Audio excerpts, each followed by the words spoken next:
This is the 2013 Bridgestone 4x4 Club Challenge, and this is round one. Hosted by the Suzuki Auto Club of South Africa at the Leeuwenkloof complex west of Pretoria. But before we get stuck into the action, here's a short recap of 2012 and an update of the new rules of engagement for the 2013 series. In 2012, Bridgestone SA hosted a total of 6 events around the country. These events were hosted by Bridgestone's Daniel Barbosa and his team, and a regular tour of about 50 crews in their near-standard 4x4 vehicles competed in 5 build-up events and 1 final. Adriaan Oukamp and Gerrit van Wyk in a Range Rover called Rachel went into the final in the lead, but it was seasoned competitor and former champion Johan Marx and his wife Corné driving a short wheelbase Mercedes-Benz Gelandewagen that came through to win the 2012 title.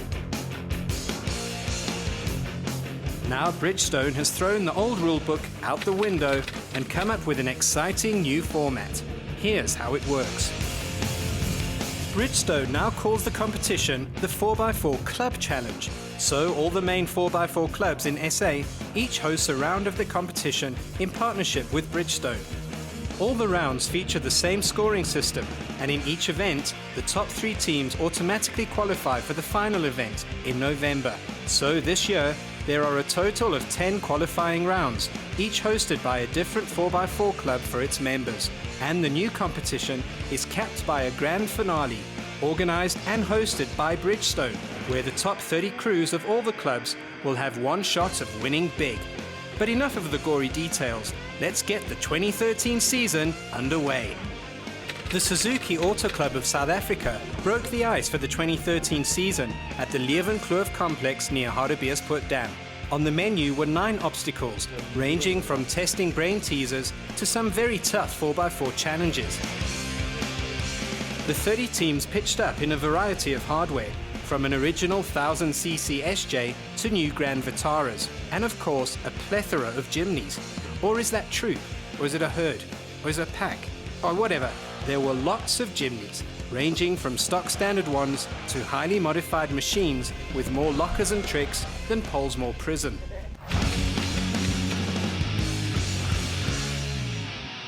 This is the first obstacle of the 2013 Bridgestone 4x4 Club Challenge, and ironically enough, we kick off with a brain teaser. Here the crews have to navigate their way into a dark cave where they have to find a box containing a question they need to answer. Finding the clue isn't all that easy in the dark, as Bulin and Yolandi Exley from Team Katools discover, but they get it. We have to ask them the question, and apparently they're going to give the answer. I think we must guess the answer. So we'll see. Yo, I don't know the answer. Good luck. Thank you. Thanks. Team Grant's Folly, or Andrew and Grant van Staden, find the question.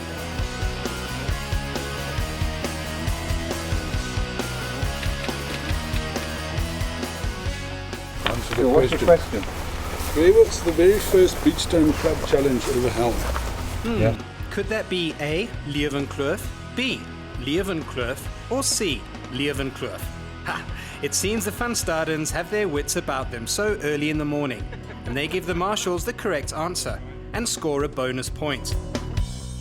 But enough of this Indiana Jones business. Let's get stuck into the 4x4 action.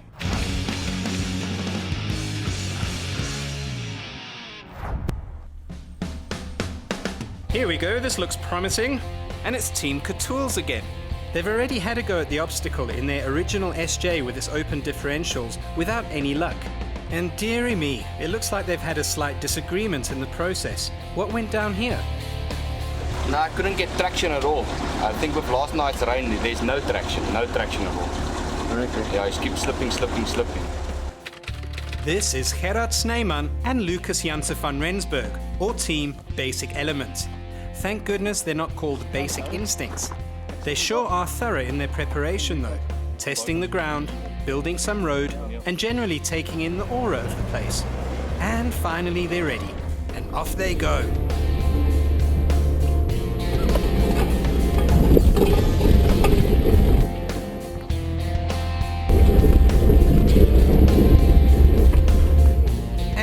they stop. It seems like this turn is catching out all the teams. Team Basic Elements' careful planning session pays off, and on the second attempt, they make it up. Sure, they lose a few points in the process, but up is up.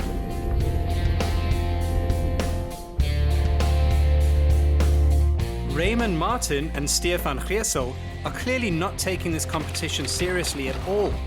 Thankfully, their little Jimny has been considerably Pamela Andersoned, so it's fitted with an aftermarket differential lock, trick suspension, mud terrain tires, bull bar, rear bar, and rock sliders. Oh yeah, and a jerry can on the roof rack for effect. So in theory, Pamela's Suzuki should be able to do the tango up this obstacle, but clearly this team ain't taking no chances. Greatness! I think Raymond may be mistaking this competition for the Dakar Rally Raid. Sure, Raymond.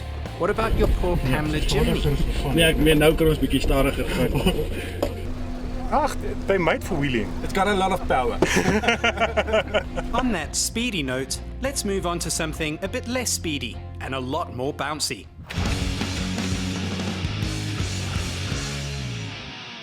At Obstacle 3, a co-driver with a steady hand and a driver with a smooth right foot and careful aim are required. The co-driver has to balance a bucket filled with water out of the window, while the 4x4 treks over bumpy rocks and a slight 4x4 challenge at the end. As Mr. Marshall explains. Bucket falls off, 50 points, and then every below the line is minus 5 points. This is Team Suzy Quattro, or Colin and Susan Rautenbach, in a Suzuki Grand Vitara. Let's watch the action inside the Vitara, where Susan is a study of calm and Colin is a conundrum of excitement. Fantastic, babes. Well done, man. Good job, Suzy Quattro. How was that, guys? Susan did very well holding on to that because I was rocking like a ship in the water. And here is, hey, it's Marius and Esme Minar, or Team Braveheart. They competed in the 2012 challenge too, and finished in the top 10, so this should be easy pickings. But wait, there is a twist. In a cunningly brave move, Marius swaps positions with Esme, so Esme has to pilot the Jimny, and Marius is in charge of the bucket.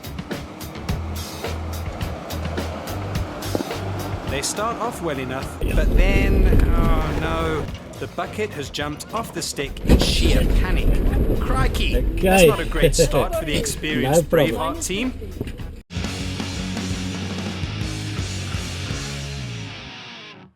This is Obstacle 4, and at first it looks like something your granny's Toyota Corolla would be able to do. And I'm afraid that besides the tight turn at the beginning, your granny's Corolla probably could do it. Dani Tate and Leon Ferry in an old Suzuki SJ are up next. And despite the fact that it's powered by a lawnmower engine, the SJ gets up as well, without any issues. Since this test isn't all that much of a test, let's move on to something that is. Something like Obstacle 5.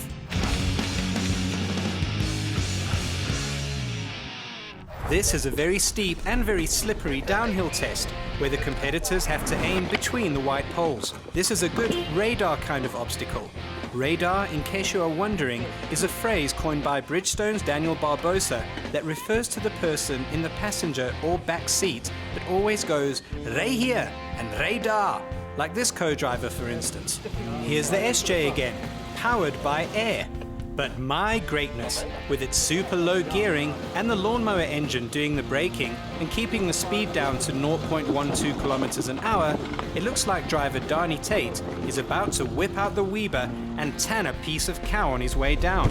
That's quite impressive.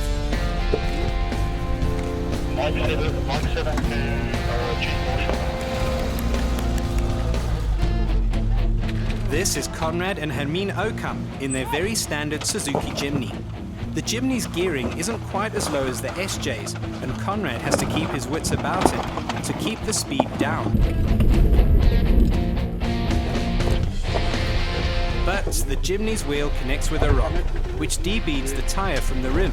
Despite the mishap, Conrad is still quite upbeat. Well, it was quite fun. We came down, we've got a puncture on our front wheel, but nothing too serious. Stephen Grieve and Salim Bermania also drive a Grand Vitara. Stephen is an old Bridgestone Fundi hand, and this may explain why Salim looks like he's attending a classical music festival instead of facing impending doom.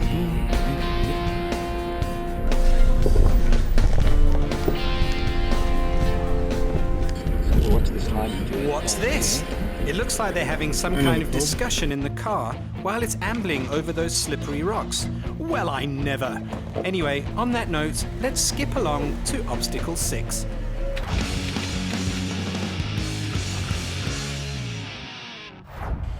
On any Bridgestone event, there's usually one obstacle that stands out head and shoulders above the rest. It's the one that spectators tell fireside stories about, and competitors have nightmares about. In this competition, obstacle 6 was that obstacle. It's a short but steep climb where the balance between momentum and the correct line has to be absolutely spot on. Welcome to Getting Stuck on Suzuki 101. We start this obstacle off with Renier and Georgia Deirdrichs in Jackalberry, the Jimny. Taking a cautious approach, since it's Georgina's daily runner, Renier had gotten her hung up on the obstacle. But instead of reversing and trying again, the Deirdrichs duo decide to rather lose the points hit and instead recover the Jimny. Georgina explains. We lost traction and momentum, and we started bouncing, and I don't know, we're stuck now. And so Jackalberry is towed through the obstacle by the Marshall's 4x4, but it was only the beginning. Here are Darnie Tate and Leon Ferry in their very capable little SJ. Let's see if they can make it up here.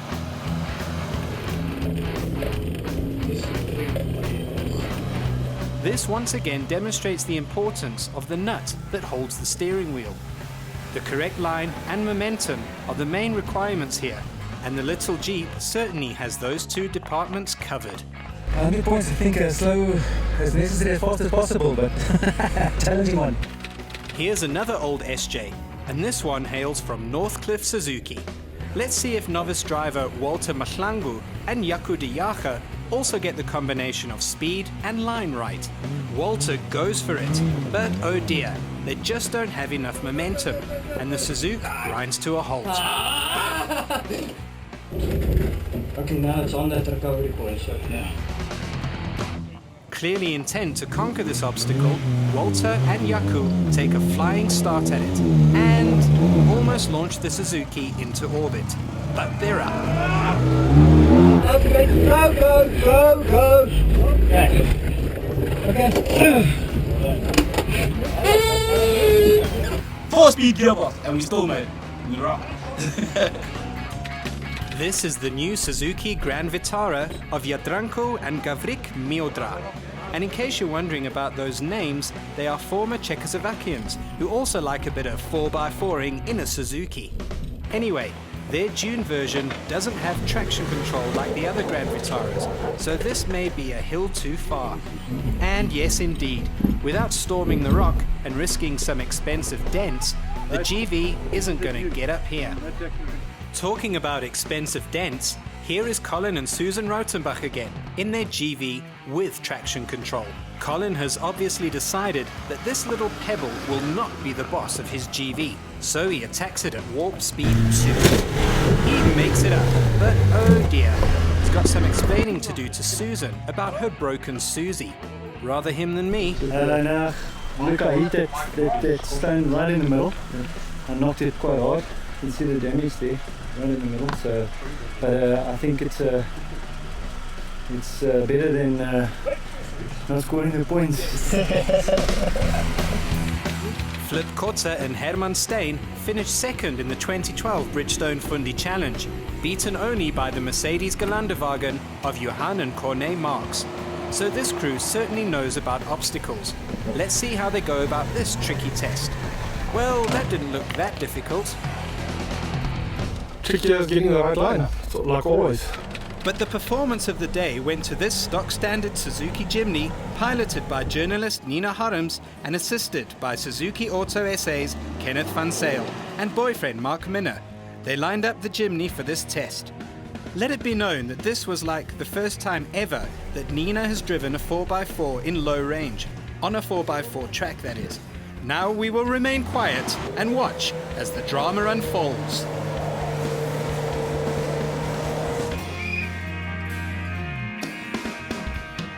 They're shooting pretty well.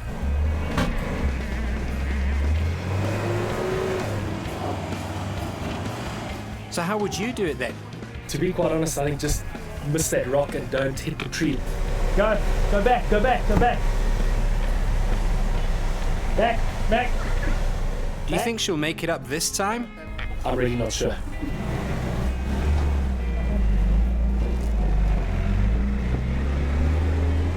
And finally. Okay. So I think we best be moving on to the next obstacle.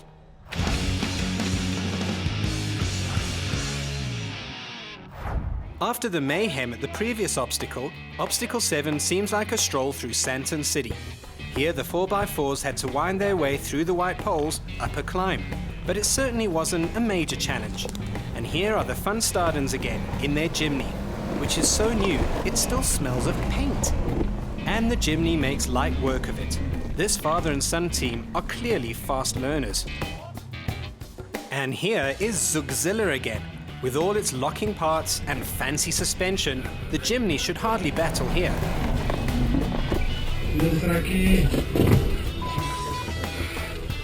But oh dear, Raymond stalls the engine when the front wheels hit a big rock.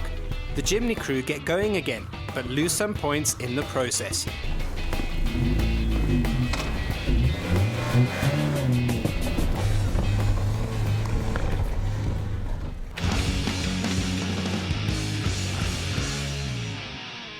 This is Obstacle 8, and at first it looks like something your granny's Toyota Conquest would be able to do.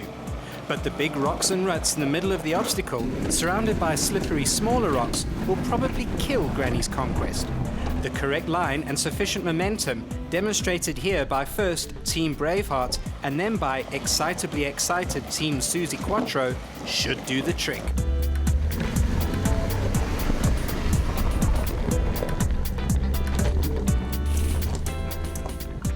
Conrad and Hermine Okamp in their very standard Suzuki Jimny line up for the test. This Jimny doesn't have any locking differentials, but as Team Braveheart have already shown, the little Suzuki can get up here. Oh dear, he doesn't have sufficient momentum or the correct line, and now he seems to be getting himself into more of a pickle. Comes after. Okay, wrap the face up. Okay, kies 'n lyn en gee 'n bietjie meer momentum. Okay, en jy gaan 'n bietjie traag. Finally, after much deliberation, the little green Suzuki makes it up. Let's move on to Obstacle 9.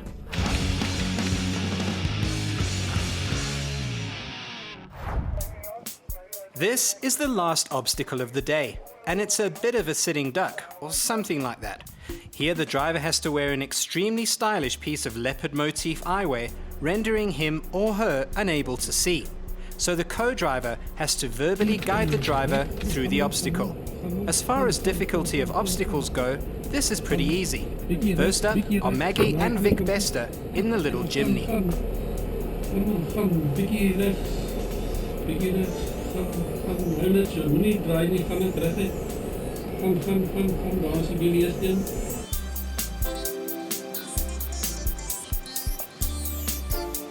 Gaan bietjie reguit.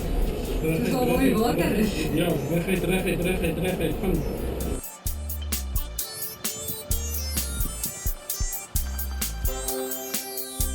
Eerste keer was ik ooit van luisteren.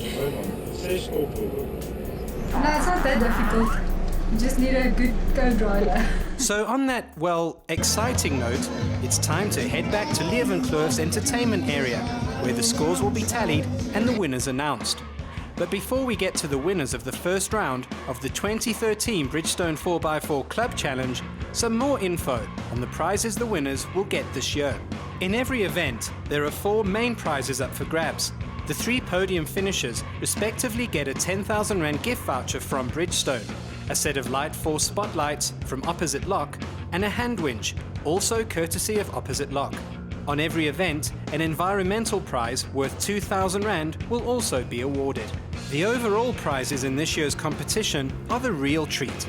The overall winner of the 2013 Bridgestone 4x4 Club Challenge will drive off with a Conqueror off-road trailer worth R50,000. Conqueror has been a partner of Bridgestone's 4x4 competition for a number of years now, and this main prize is a big drawing card. The overall runners-up will receive a fully adjustable Tough Dog suspension worth R20,000 from Opposite Lock. Right, so now that the table is set, let's get down to the meal and the details and the winners of the season opener for 2013. And in third place, winning that hand winch, are amazingly Dani Tate and Leon Ferry in their lawnmower-powered SJ. Second place was another surprise, the Grand Vitara of Stephen Grieve and Salim Bermania. In the end though, it was the experience and skill of the 2012 Bridgestone Fundi runners-up, Flip Kotze and Herman Stein, that saw them beat the 29 other Suzukis for the main prize. And a R10,000 Bridgestone tyre voucher. Well done.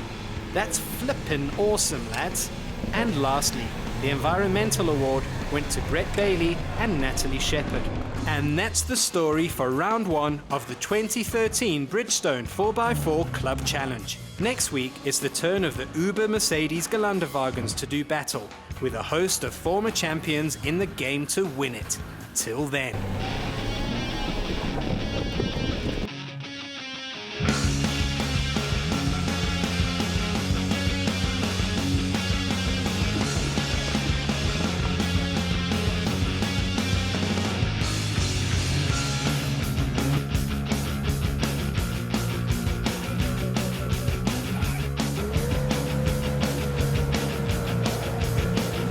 The 4x4 Club Challenge was brought to you by Bridgestone. Your journey, our passion.